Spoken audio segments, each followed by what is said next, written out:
Vamos a orar. Señor, buen Padre, buen Dios que estás en el cielo, te agradecemos, Señor, porque tú sigues dándonos vida, sigues derramando bendiciones en cada uno de nosotros y permites que en este tu día santo podamos estar aquí reunidos para alabar tu nombre. Te agradecemos, Señor, por el estudio de la escuela sabática. Y ahora en estos momentos que vamos a meditar en este sermón, en este libro profético que tú dejaste a tu siervo Juan, Señor, que nuestra mente esté abierta y esté atenta para entender lo que tú quieres decirnos, que la exposición sea adecuada, Señor, para que pueda ser de bendición para muchos. Que tu paz quede con nosotros. Te rogamos que nos perdones nuestras muchas deficiencias y nos ayudes, Señor, a hacerlo mejor, a prepararnos para ese encuentro en las nubes de los cielos con Jesús y contigo cuando vengáis. Señor, que tu Espíritu pues dirija todo y nos acompañe, que en nombre de Jesús te lo pedimos. Amén. Bien, buenos días a todos los presentes. Han pasado ya unas semanas desde que concluimos el 6º capítulo de Apocalipsis, y llegamos al 7º, el 7. El 7 sabemos que es un libro, es un número importante en la Biblia, sin duda alguna. Y este capítulo 7 es muy importante, puesto que si hacemos un breve resumen, en el capítulo 6 estuvimos hablando acerca de los sellos, ¿verdad? Y nos quedó uno pendiente, que hoy no vamos a tratar, sino que lo trataremos en el capítulo 8. Pero sí que es de destacar que todo el capítulo 6, que nos habla acerca de los sellos, nos habla acerca de ¿qué? De los sufrimientos de los siervos de Dios a través de las edades en este mundo.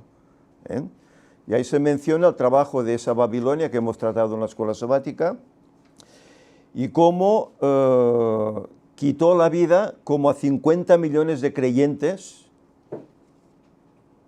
porque le estorbaban, porque sencillamente creían en Dios y querían estudiar la Biblia. Y se los quitó de encima.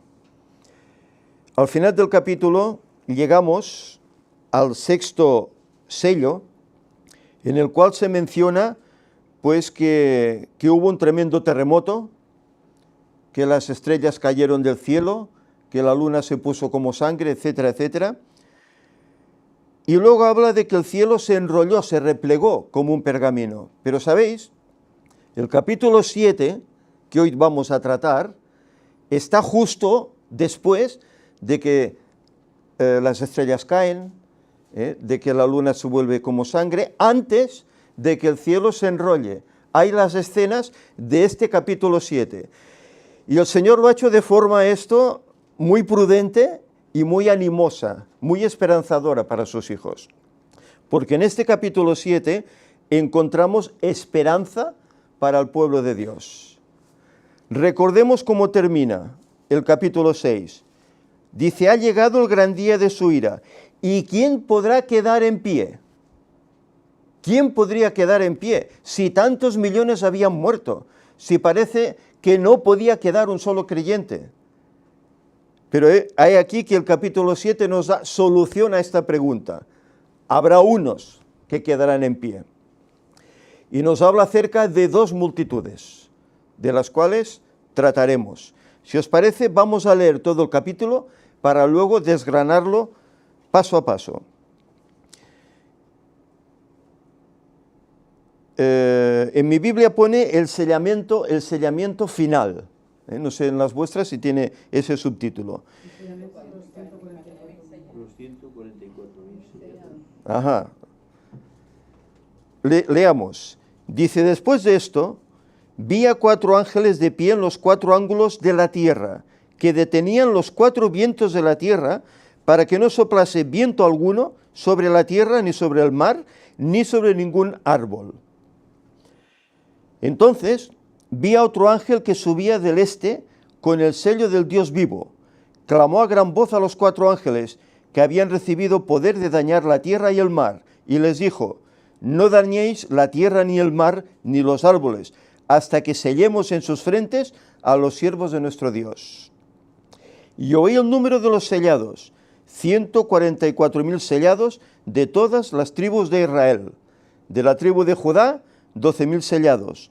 De la tribu de Rubén, 12.000 sellados.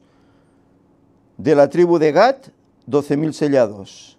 De la tribu de Aser, 12.000 sellados. De la tribu de Neftalí, 12.000 sellados. De la tribu de Manasés, 12.000 sellados. De la tribu de Simeón, 12.000 también sellados. De la tribu de Leví, 12.000 sellados. De la tribu de Isaacar, 12.000 sellados. De la tribu de Zabulón, 12.000 sellados.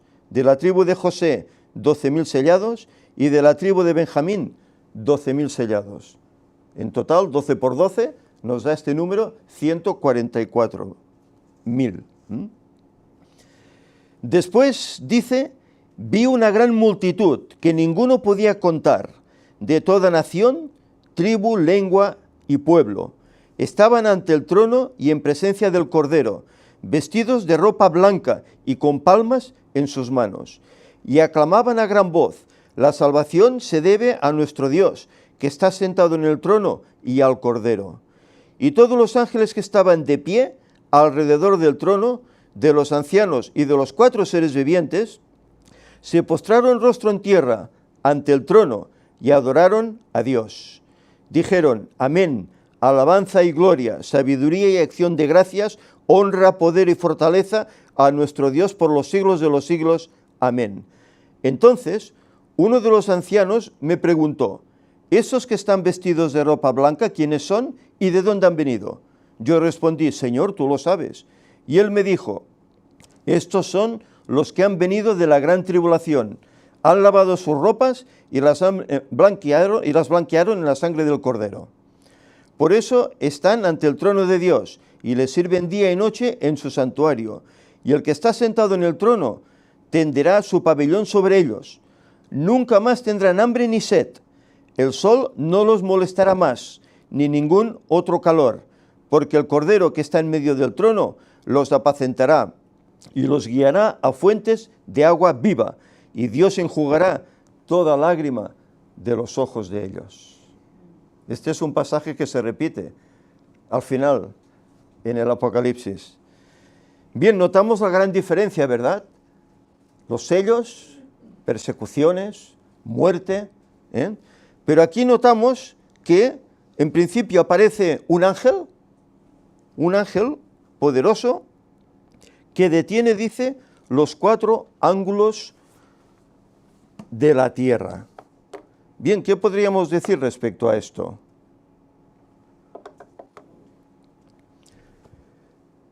Tenemos en primer lugar que comentar que esto es una continuidad del 6º sello. El 6º sello no quedaba concluido. Se hace un paréntesis dentro del 6º sello donde aparece esta escena de este ángel poderoso que viene pues a retener los ángulos de la tierra. Después de esto, ¿qué quiere decir? Pues después del terremoto, de la caída de estrellas, etcétera, etcétera, que vimos. Ahora bien, hay un detalle. Hablamos de la caída de estrellas, que ocurrió el 13 de noviembre de 1833. Pero, ¿sabéis? Indagando, he hallado una cosa que hasta ahora no sabía. Y es esto que os presento aquí en este momento. Desde 1833 han habido cada 33 años caída de estrellas. ¿Lo sabíais esto? Es paradójico. Entre medio también han habido. Pero es paradójico que en los años cada 33 ha habido caída de estrellas. Es decir, la primera fue en esa fecha, 1833, la segunda fue en 1866, esto la historia lo corrobora, yo lo he encontrado históricamente. La tercera fue en 1899, la cuarta en 1932, la quinta en 1965, la sexta, ahora más reciente, en 1998, y la última, ¿sabéis cuándo tocaría? Es paradójico, 2031, la séptima. 2031. Es paradójico, ¿eh? Es paradójico porque ahí es cuando el cielo se enrollará todo como un pergamino, hemos leído, ¿verdad? Es paradójico que sea así, ¿eh? Se habla aquí de 4 ángeles, ¿verdad? Simbolizan instrumentos divinos que detienen las fuerzas del mal en el mundo hasta que sea terminada la obra de Dios en los corazones humanos y el pueblo de Dios sea sellado en sus frentes. Por eso aquí hablaba del sellamiento. Habla aquí también de 4 ángulos. ¿Qué se refiere 4 ángulos? Bueno, son, diríamos, los 4 puntos cardinales de la Tierra. Es decir, norte, sur, este, oeste, toda la Tierra en general, ¿eh? Están reteniendo, ¿eh?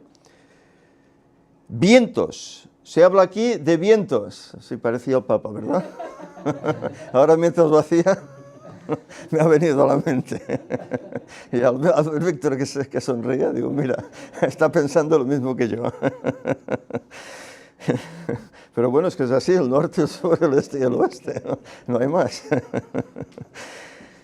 Los vientos en la Biblia simbolizan luchas, conmoción política, guerras. Hay pruebas de ello. Por ejemplo, si leemos Daniel 7 en el capítulo 2,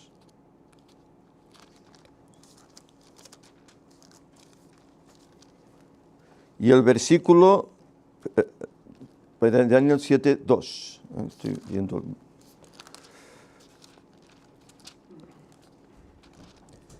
Dice, Daniel dijo, vi en visión de noche que los 4 vientos del cielo agitaban el gran mar. Yo estoy leyendo la versión del siglo XXI, ¿eh? Tal vez difiere en alguna palabra con la versión Reina Valera del 60, ¿eh? Pero dice que había ahí una lucha de vientos del cielo que agitaban el gran mar. En la Biblia el mar representa, ya lo sabemos, ¿verdad? Gentes, muchedumbre, ¿eh? Pues esos vientos son guerras dentro de esa muchedumbre, ¿eh? Y el mundo sabemos cómo ha estado en guerra desde siempre, ¿eh? La primera ya estuvo entre 2 hermanos, ¿os acordáis? Caín y Abel. Hubo allí una batalla en la cual uno quitó la vida al otro, sin el otro pelear, ¿eh? Y desde ahí, guerras, guerras y más guerras, ¿verdad? Se dice que detenían estos vientos para que no soplasen. Es decir, que el Señor permitía que hubiese un periodo de tregua para acabar la obra de Dios en este mundo, ¿eh? Y preparar al pueblo para el sellamiento. Y a más retener el diablo para evitar la destrucción total. Puesto que el diablo lo habría hecho hace ya muchos años, destruir este mundo.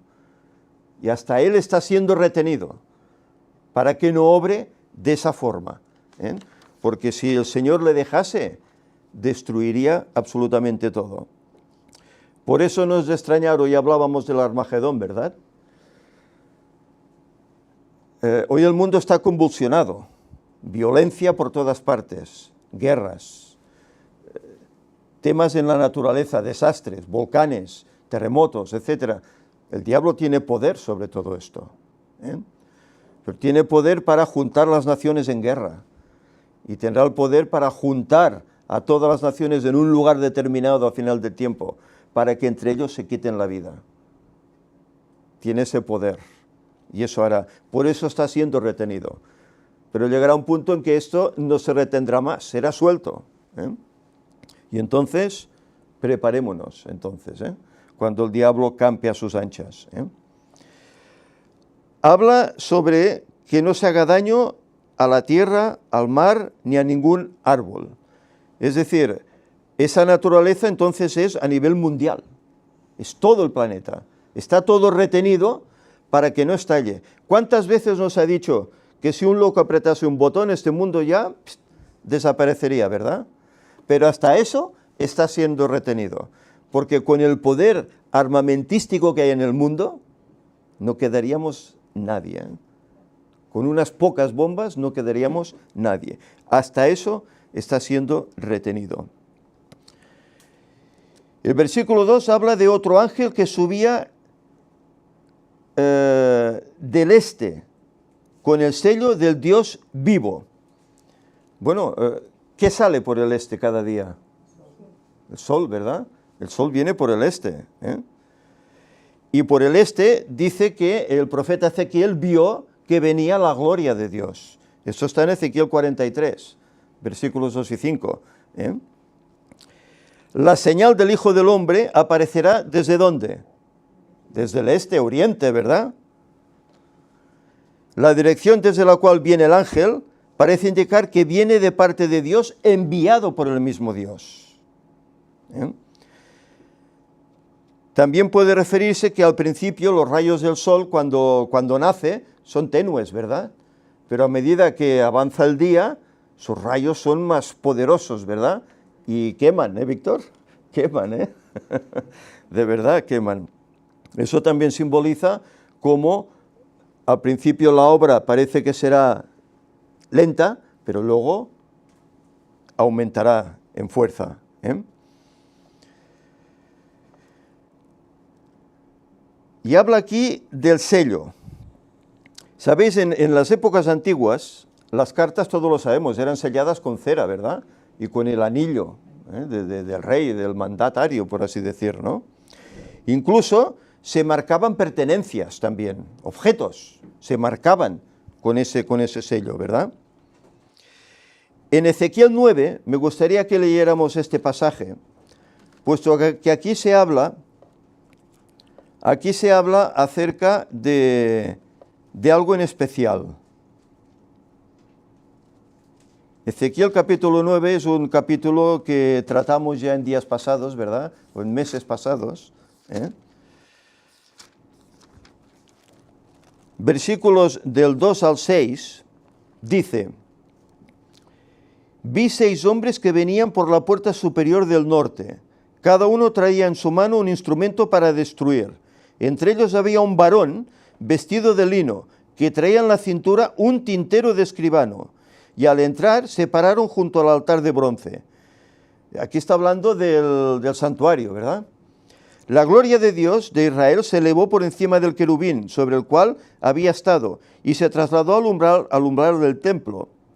Y el Señor llamó al varón vestido de lino que tenía el tintero de escriba y le dijo: pasa por la ciudad, por en medio de Jerusalén, y pon una señal en la frente de los hombres que gimen y claman a causa de todas las abominaciones que se cometen en ella. Es decir, los que clamaban por las abominaciones debían ser marcados por ese escribano que llevaba esa tinta, ¿verdad? Y a los otros oí que les dijo: pasad por la ciudad en pos de él y matad sin lástima ni compasión. Matad a viejos, a jóvenes, doncellas, niños y mujeres, hasta que no quede ninguno.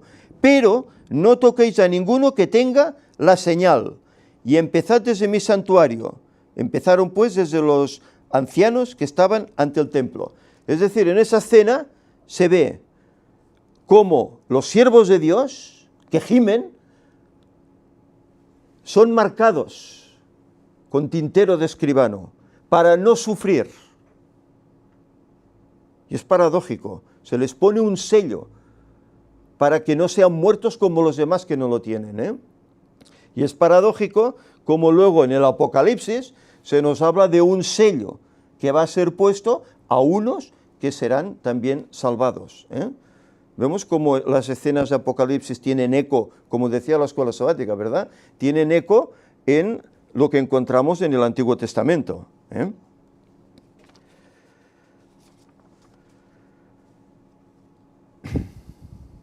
El sello que se estampará en la frente de los fieles es la marca de la verdad pura, la verdad auténtica, no de errores, sino de la verdad auténtica. Es la señal de aprobación. Es también la semejanza de que han adquirido el carácter de Cristo. Por eso son sellados, porque han sido hallados dignos, ¿eh? Isaías 8:16. Leamos este pasaje.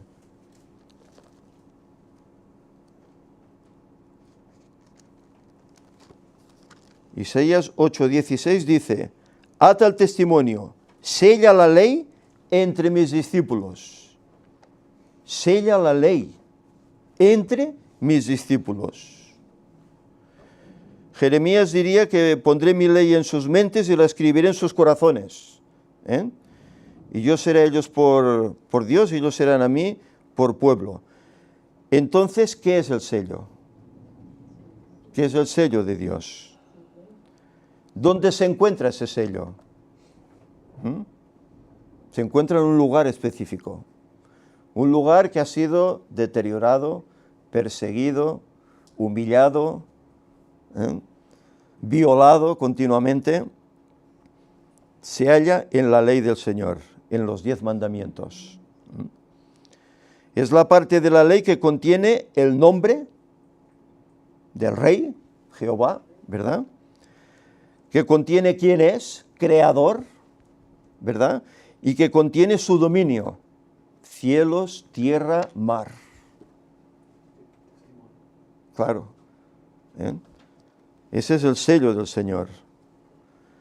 Entonces, diríamos que el cuarto mandamiento es este sello del Señor, el sábado. El sábado. En todo esto que vemos aquí de los sellos, que hay una tremenda conflagración, etcétera, etcétera, hay luchas físicas, sí. Aunque la escuela sabática no lo admita, hay luchas físicas, pero también hay lucha espiritual. Hay lucha espiritual y tenemos un eco pues en los amigos de Daniel, ¿verdad? En cuanto a la adoración a aquella estatua, sí o no, etcétera. Hay una lucha espiritual. ¿A quién adoraremos? ¿Recibiremos el sello de Dios o recibiremos, como dice la Escritura, la marca del enemigo, de la bestia? ¿A quién adoraremos?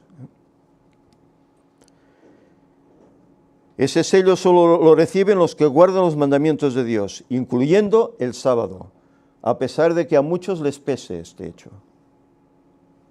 Pero el sábado aún está vigente. Lo ha estado desde la creación. Y el Señor lo hizo para el hombre, no para el israelita, no para el judío, no para el hebreo. Lo hizo para el hombre. Adán no era hebreo. Vinieron 2000 años después. Lo hizo para el hombre.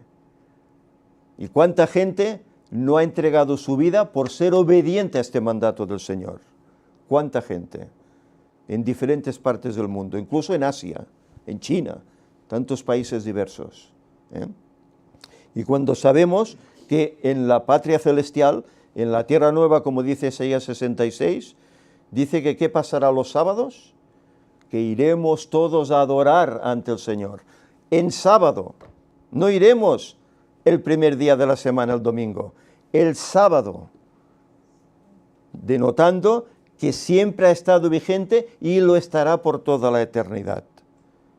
Por eso, importante la obediencia de ese día, porque eso determinará si obedeces a Dios o obedeces los designios de esa bestia, de ese papado, que está imponiendo su día, que no es el sábado, sino que es el día del sol, el primer día, el domingo. Y sabemos cómo, y llegaremos luego al capítulo 13, etcétera, más adelante, en el cual saldrá esa ley a causa de esos 3 poderes, ¿verdad? Decretarán esa ley dominical a la cual todo el mundo, sin excepción, deberá obedecer. Si no, riesgo de su vida. Se le podrá quitar la vida. Como pasó entonces, durante todo ese periodo de 1260 años, volverá a ser, pero peor, porque se habla de una crisis cual nunca fue, una tribulación cual nunca fue. Fijémonos, hermanos. ¿Qué quiere decir? Que ahora es momento de preparación para que recibamos ese sello de Dios.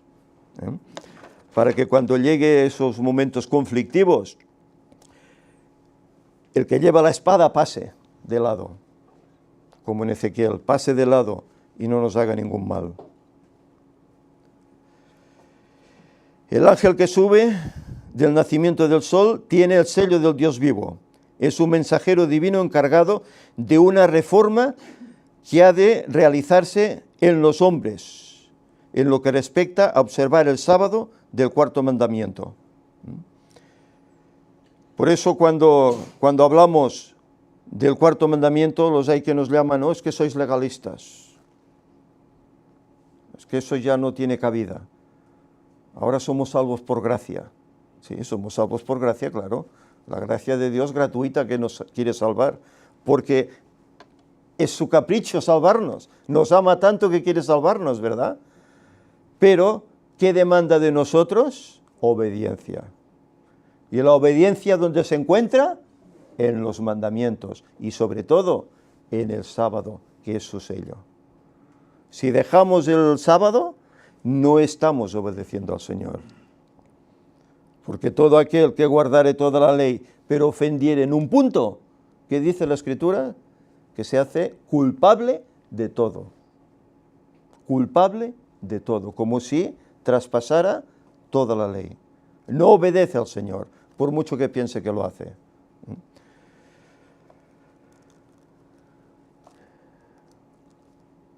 Y bien, aquí se nos habla de 144.000 sellados. Y fijaros, hay aquí una lista de las tribus de Israel. Yo no sé si habéis leído las tribus de Israel en otros pasajes anteriores a este, pero aquí se cambia el orden. Se cambia el orden y además se quita uno y se pone a otro. Es paradójico, pero es así. Aquí, por ejemplo, se añade a Leví, que Leví no tuvo posesión en las tierras, porque su parte que era el santuario, ¿verdad? Pero en cambio aquí se añade a Leví y en cambio se quita a Dan. ¿Por qué? Porque dice que Dan entró en la idolatría total y fue apartado. Se quita a Dan, aquí no está Dan. Es paradójico, ¿verdad? Ahora bien, 144.000, y entramos en lo de siempre. ¿Es un número literal, real, o es un número simbólico que define pues una cantidad inexacta? Me gustaría que viésemos, si me cambia ahora sí, esta escena. Esta escena se encuentra en un libro que escribió Ellen White, Testimonios para la Iglesia, en el tomo 1. En el capítulo 7, que se titula Mi primera visión, es decir, fue la primera visión que se le dio a Ellen White. Y aquí nos dirá si es un número literal o es un número ficticio simbólico. Aquí nos lo dirá, por un detalle. Pero me gustaría, si me permitís, leer toda esa experiencia, porque es interesante y es edificante para todos. Ella dice: recibí mi primera visión no mucho tiempo después de haber transcurrido el chasco de 1844. Visitaba a una apreciada hermana en Cristo, con quien teníamos gran amistad. En esa ocasión, 5 de nosotras, todas mujeres, estábamos arrodilladas en el altar de la familia. Mientras orábamos, sentí el poder de Dios sobre mí como nunca antes lo había sentido. Me parecía estar rodeada de luz, mientras me elevaba cada vez a mayor distancia de la tierra. Me volví para mirar al pueblo adventista en el mundo, pero no pude encontrarlo. Y en eso, una voz me dijo: mira otra vez, y mira un poco más arriba. Levanté la vista y vi un sendero recto y estrecho que corría muy por encima del mundo. El pueblo adventista viajaba por él, hacia la ciudad. Detrás de él, al comienzo del sendero, había una luz brillante que un ángel identificó como el clamor de medianoche. ¿Os suena el clamor de medianoche? ¿Dónde está eso? En los evangelios, ¿verdad? La experiencia de las vírgenes, ¿verdad? Se oyó un clamor, viene el esposo.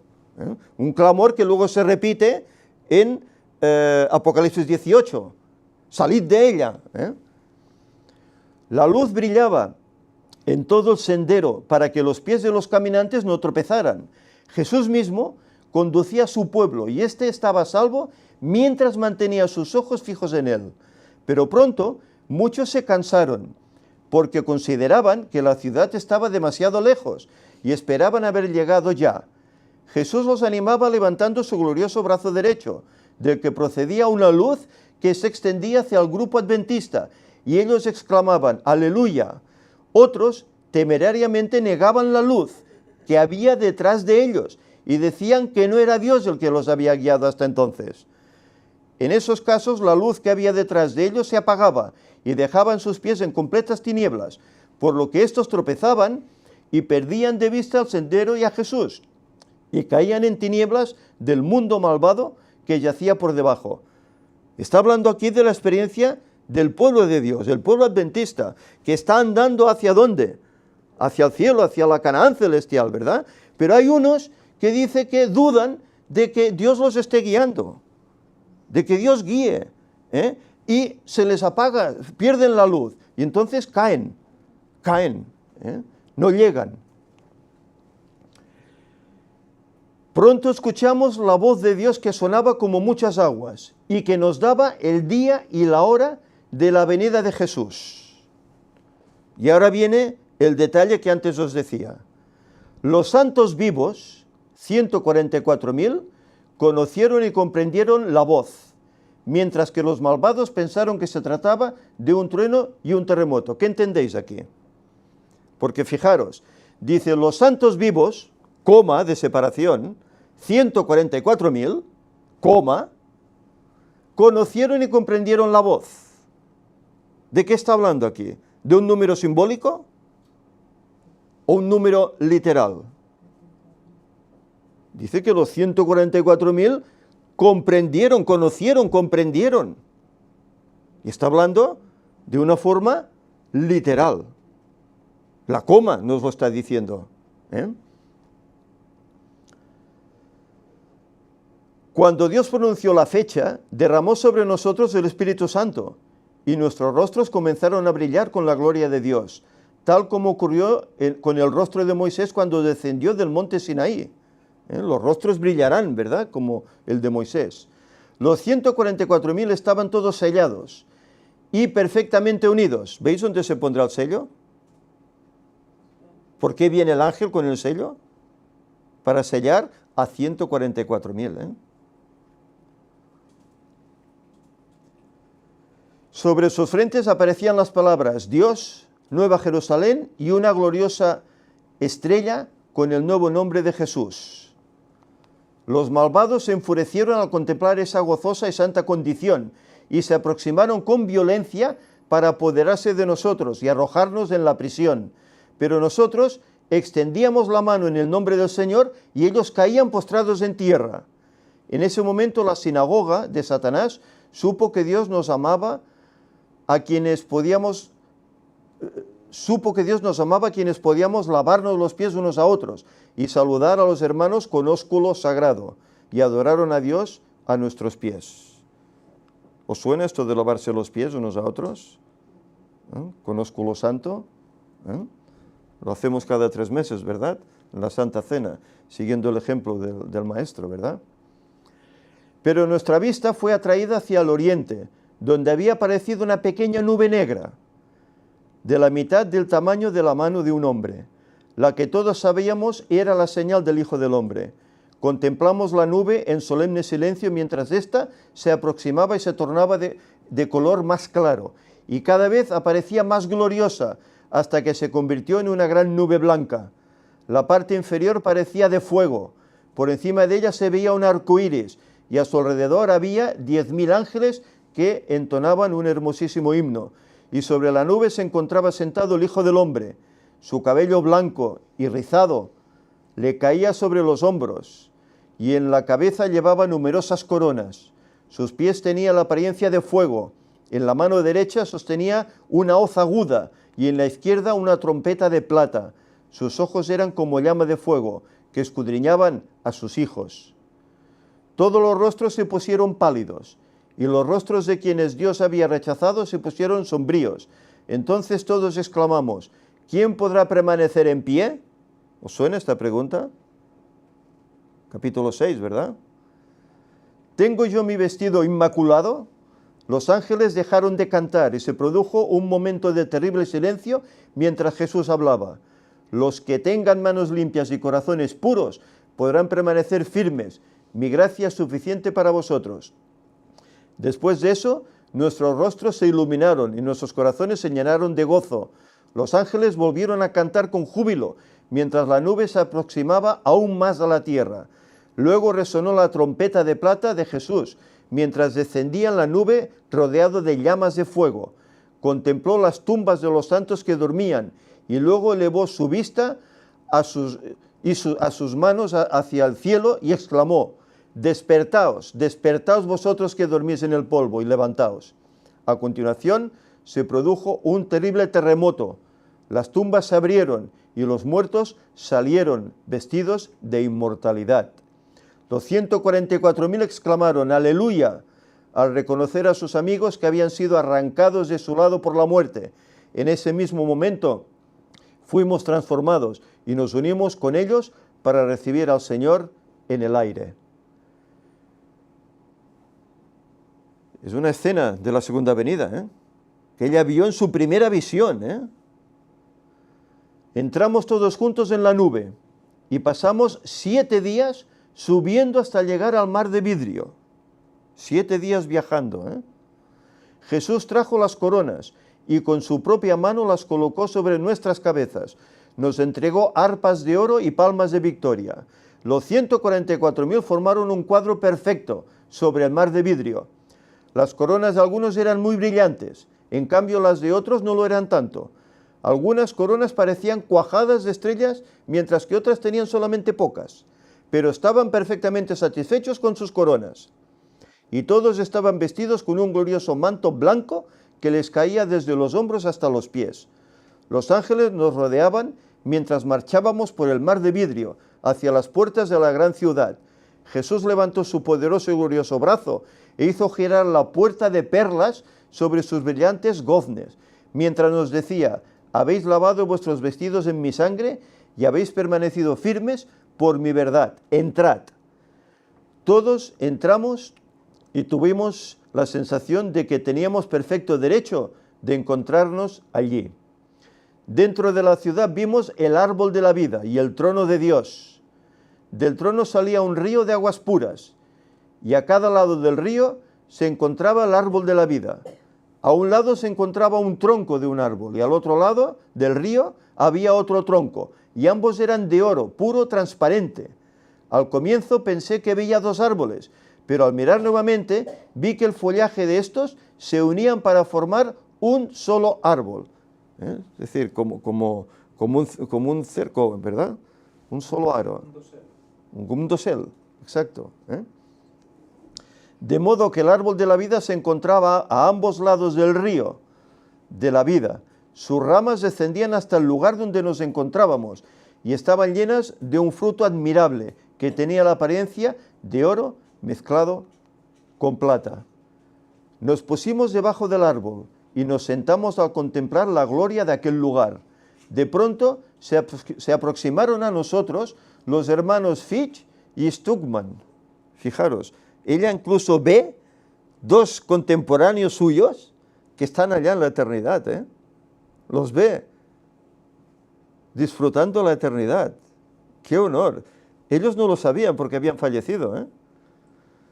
De pronto se aproximaron a nosotros los hermanos Fitch y Stockman, quienes habían predicado el evangelio del reino y a quienes Dios había hecho descender a la tumba para salvarlos. Nos preguntaron lo que había sucedido mientras ellos dormían en el sepulcro. Procuramos recordar nuestras grandes pruebas, pero nos parecían tan pequeñas comparadas con el más excelente y eterno peso de gloria que ahora nos rodeaba, que nos fue imposible hablar de esos acontecimientos, y solo nos limitamos a exclamar aleluya. El precio que hemos pagado por el cielo ha sido escaso, y tocamos nuestras arpas de oro e hicimos resonar las bóvedas celestes. Qué tremenda visión, ¿verdad? La primera y tan contundente, ¿verdad? Ella ahí ve el pueblo de Dios viajando, andando en este mundo, viajando hacia la Canaán celestial. Pero muchos de ellos pierden de vista a Cristo. Se echan atrás, abandonan la fe.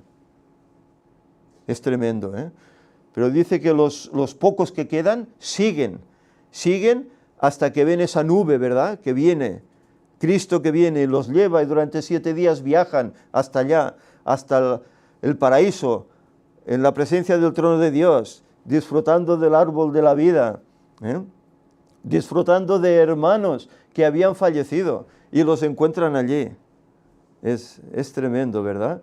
¿Cómo debe animarnos? Dice que cuando querían hablar de qué había pasado, los acontecimientos que habían sufrido, dice que ya no querían ni los recordaban. Dice, qué poco nos ha costado llegar hasta aquí. Y eso es lo que exclamaremos. Por muchas vicisitudes que pasemos, cuando lleguemos allá nos parecerá nada. Nos parecerá que ha sido nada. Qué poco nos ha costado el cielo, diremos. Un cielo que el Señor nos da gratuitamente, por gracia, pero obedeciendo. Porque si no ponemos de nuestra parte, ese sello no estará aquí en las frentes.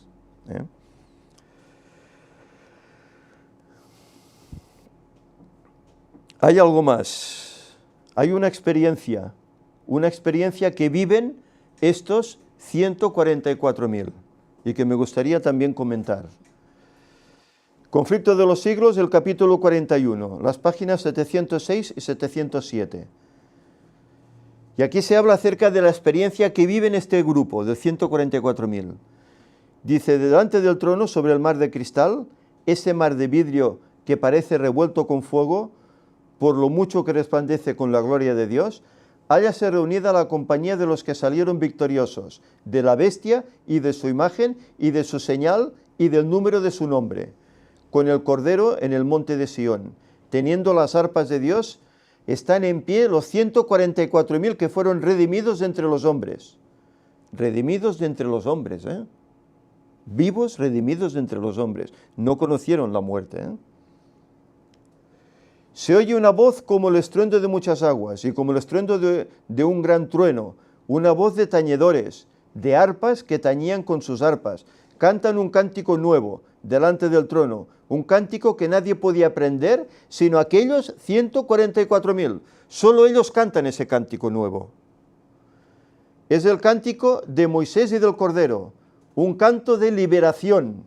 Ninguno sino los 144.000 pueden aprender aquel canto, pues es el cántico de su experiencia, una experiencia que ninguna otra compañía ha conocido jamás. Son estos los que siguen al Cordero por donde quiera que fuere. Habiendo sido trasladados de la tierra de entre los vivos, son contados por primicias para Dios y para el Cordero.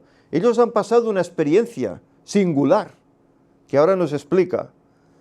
Estos son los que han venido de grande tribulación, han pasado por el tiempo de angustia, cual nunca ha sido desde que ha habido nación.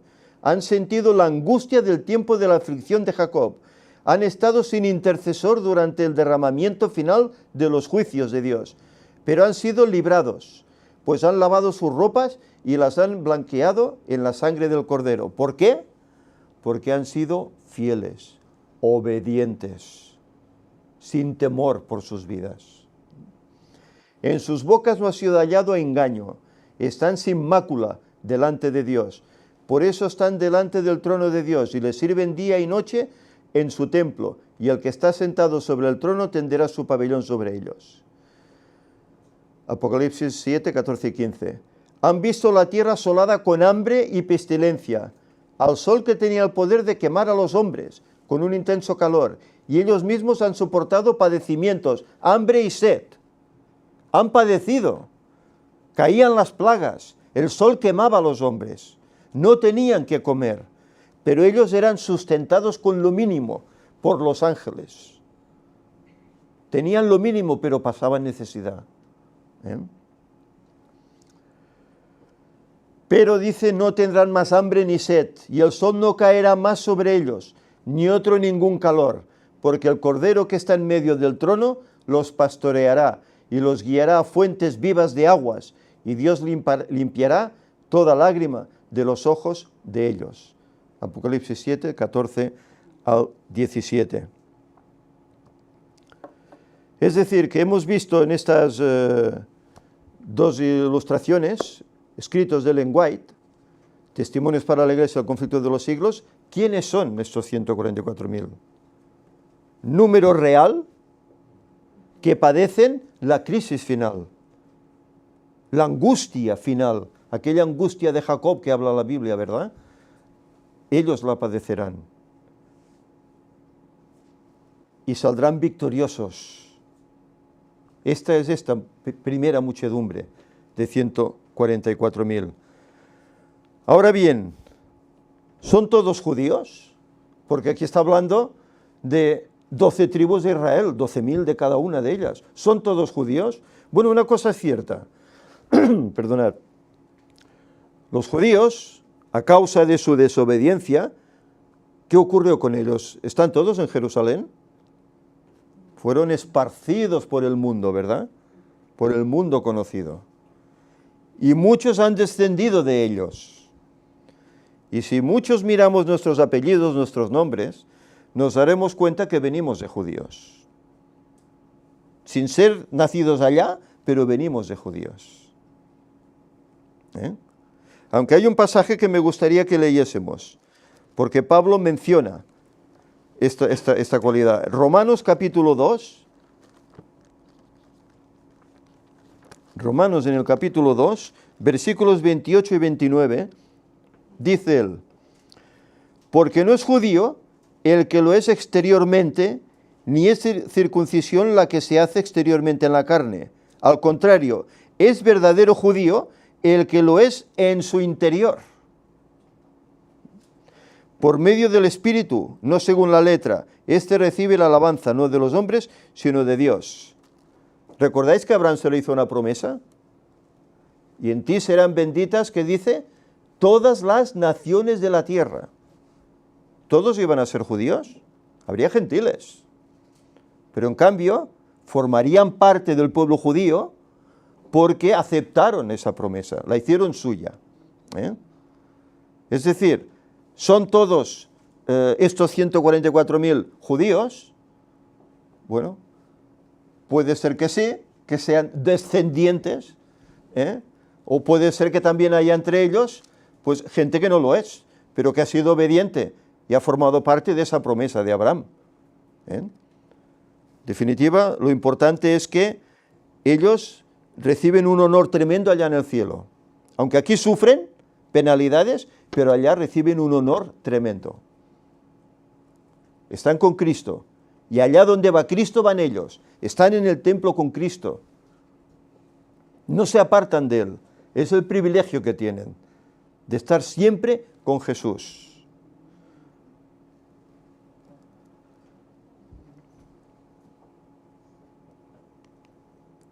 Mira qué dice Ellen White en la Revista and Herald del 9 del 3 de 1905. Esforcémonos con todo el poder que Dios nos ha dado para estar entre los 144.000. Esforcémonos. No está cerrado ese número. No ha llegado aún el tiempo de angustia. Aún hoy se deben formar esa cifra, ese número de salvos especiales, 144.000. Y ella dice, esforcémonos. A ella se le promete que tendrá parte con los 144.000, que no será de los 144.000, pero que tendrá parte con ellos. Igual que a una hermana de su época, que ella le dice que ha visto que tendrá parte con los 144.000. Ella lo menciona, lo escribe así. Pero ese número es real. Y ese número lo podemos componer nosotros, si nos esforzamos para ser, para pertenecer a ese grupo. ¿Y eso qué quiere decir? Que tendremos que cambiar muchas cosas, ¿verdad? El mundo nos ata, el mundo nos atrae, ¿verdad? Pero tendremos que cambiar costumbres. No dirigir la vista hacia el mundo, no desear obtener lo que el mundo da, sino nuestra vista elevarla. ¿Qué hacían los que caminaban por el sendero? Elevaban la vista hacia arriba, donde radiaba la luz de Dios, ¿verdad? Eso deberán hacer los que quieran ser, o queramos ser, parte de los 144.000. Elevar la vista al cielo. Buscar las cosas de arriba, no las de la tierra, como dice Pablo.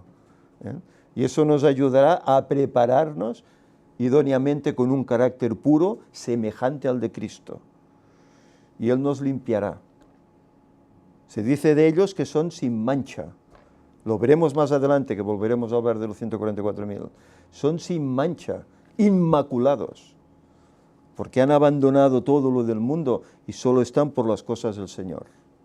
Su meta es Cristo, la eternidad junto a Él. Y por ello hacen sacrificios. Los haremos nosotros para formar parte de este grupo. Cada uno tiene que meditar en eso. Pero deberíamos esforzarnos, como nos dice ella. Luego se menciona aquí una gran multitud que ninguno podía contar, de toda nación, tribu, pueblo y lengua. Y un anciano le pregunta a Juan, ¿y esto quiénes son? ¿Quiénes son? ¿Y de dónde han venido? Y Juan, ¿qué responde? No lo sé, tú lo sabes. Pero caramba, aquí parece que dicen de toda nación, tribu, lengua y pueblo. Entonces esta pregunta, ¿y estos quiénes son? No se está refiriendo a esta multitud, se está refiriendo a la anterior, de la cual Juan no sabe de dónde han salido, porque de estos sí sabe de dónde han salido, de toda nación, tribu, lengua y pueblo, pero los 144.000 no sabe de dónde han salido. Por lo tanto, se está refiriendo a los 144.000. ¿De dónde son? ¿De dónde han salido? Y dice que tienen vestiduras blancas, ¿verdad? Porque se negaron a violar los mandamientos del Señor y aceptaron los méritos de Cristo, que los hace salvos, sin duda alguna. Como decíamos, y como dice el pasaje, ya no tendrán, en el versículo 16 dice, no tendrán más hambre ni sed, ni dañará el sol. Fueron protegidos por el Señor, fueron sustentados por Él. Y finalmente el versículo 17 dice, porque el Cordero que está en medio del trono los apacentará y los guiará a fuentes de aguas vivas, y Dios enjugará toda lágrima de sus ojos. Ya no sufrirán más. La pesadilla ha concluido. A pesar de esa gran tribulación que vivirán, la pesadilla ha concluido. Y yo siempre he hecho la vista a lo que decía Enoc. Vino el Señor con sus santas decenas de millares. Enoc ya veía los 6.000 años concluidos, la eternidad ante Él, que todavía ya ha pasado. Y ellos lo mismo, se gozan porque todo ha pasado y dicen, qué poco nos ha costado llegar al cielo, qué poco. Vemos el paréntesis que hay entre el sexto sello y el séptimo, porque esto forma parte del sexto sello, pero vemos que también va más allá, llega hasta la venida de Cristo, ¿verdad? Hasta la eternidad, el trono, el árbol de la vida, estamos allí en el paraíso, gozándonos con el Señor por siempre. ¿No es esto un motivo de esperanza que el Señor pone aquí en medio para que no desmayemos? Hay dificultad, sí. Tú sigues al Señor, tienes un enemigo, el diablo, hará lo que sea para hacerte caer y pondrá las trabas que sean. Y si puede, te quitará la vida. Lo hará sin duda alguna. Pero todo eso, ¿qué? Si somos fieles en el Señor, qué poco habrá costado, ¿verdad? Qué poco habrá costado. ¿Os acordáis que el quinto sello hablaba de unas almas debajo del altar que clamaban, ¿hasta cuándo, Señor? Bueno, en estos grupos están, en esa muchedumbre de toda nación, tribu, lengua, pueblo, están todos esos que clamaban, ¿hasta cuándo, Señor? Y por fin reciben su recompensa. Reciben esa recompensa. Se ha acabado todo. Dieron su vida, fue un sufrimiento, pero lo hicieron gozosos por Cristo. Y se acabó todo, ¿por qué? Porque están allá. Pero no hemos terminado Apocalipsis. Aquí solo se ha hecho un lapsus de esperanza, ¿verdad? Para que sigamos adelante con ánimo. Pero ahora en el capítulo 8 veremos el séptimo sello, que es el que nos falta por estudiar, y comenzaremos a estudiar las primeras 4 trompetas que vienen después de los sellos. Veremos qué significa todo esto y lo trascendental que es para nosotros. Que todos son cosas históricas, pero cosas que se repetirán nuevamente, pero lo estudiaremos en su momento. Que el Señor nos ayude para ser fieles. El tiempo es tan breve. Pensar que estamos en 2018, ¿no? Ya con las fechas ya. 2018. Y en 2031 todo termina.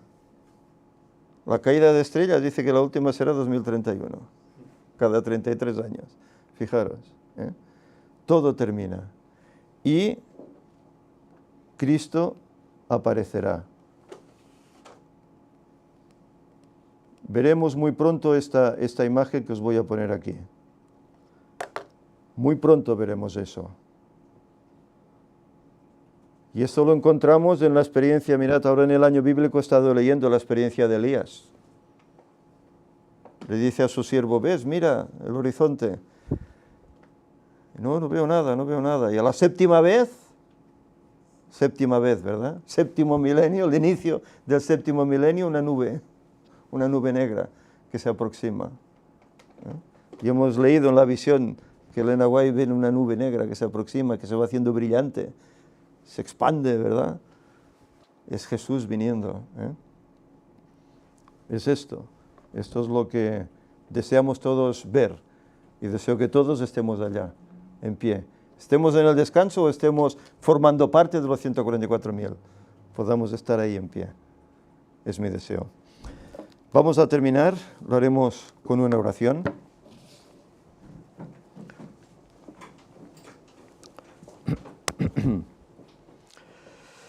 Señor y Padre, te damos inmensas gracias, porque en tu palabra, Señor, encontramos consuelo. Sabemos cómo el diablo, que ha sido el príncipe de este mundo, lo ha llenado de dolor, de angustia, de muerte, de enfermedad, de todo lo horrible. Pero tú nos has dejado tu palabra, en la cual encontramos esperanza, que a pesar de lo que el diablo pueda hacernos, y aunque tú lo permitas, sabemos que si somos fieles, obedientes a tus mandatos, si te amamos de verdad, si vamos al descanso, nos levantarás en aquel día cuando vengas y nos llevarás. Y si nos das el privilegio de ser de esos 144.000, aunque pasemos toda esa tribulación tremenda, estarán gozosos viendo esa nube que se acerca, esa salvación, esa liberación. Señor, ayúdanos pues para que confiemos. Sabemos que el tiempo es breve. Tenemos una labor que hacer. Muchos aún no conocen esta esperanza. Y nosotros que la conocemos debemos vivirla a tal punto que nos consagremos para ser santos, ser aptos para tu reino. Haz que así sea, Señor, que no te defraudemos, que seamos de esos frutos que tú puedas recoger por ese gran sacrificio que hiciste allá en el Calvario. Que tu paz quede con nosotros, Señor, y con tu pueblo, y ayúdale a despertar y a ver el mensaje que hoy toca predicar y el mensaje que hoy toca vivir. Que tu paz quede pues con nosotros. En el nombre de Jesús te lo pedimos. Amén. Sí, queremos indicar que el próximo mes de julio, día 14, el ministerio va a estar allá en Valencia, con el grupo de Valencia. También habrá bautismos. Queremos indicar que si a alguien le interesa asistir, debería ponerse en contacto con Virtudes. Es del contacto de Valencia, lo podéis encontrar en la página del Gran Engaño, la web oficial, allí están los contactos y allí encontraréis el contacto Virtudes de Valencia. Ella os podrá indicar direcciones, horarios, etc. Día 14 de julio allá estará el ministerio. Víctor, Fanny y no sé si tal vez alguno más, ¿eh? Estaremos allí. El Señor os bendiga y que tengáis un feliz sábado.